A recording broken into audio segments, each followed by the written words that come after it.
వదిలేస్తే జారిపోయే వాటిని పట్టుకోవటం కన్నా పట్టుకుంటే మనతో ఉండిపోయే వాటితో నిలిచిపోవటం ఉత్తమం.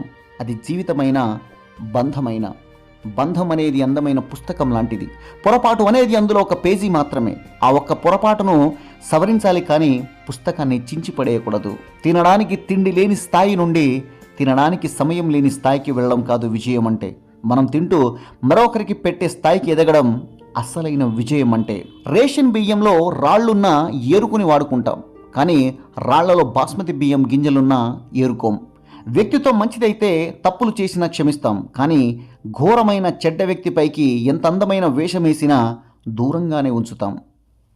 ఇష్టం, కోపం, అలక, ఏడవటం, నవ్వటం ఇవన్నీ మనకు నచ్చిన వాళ్ళ దగ్గర మాత్రమే కదా చూపించగలం.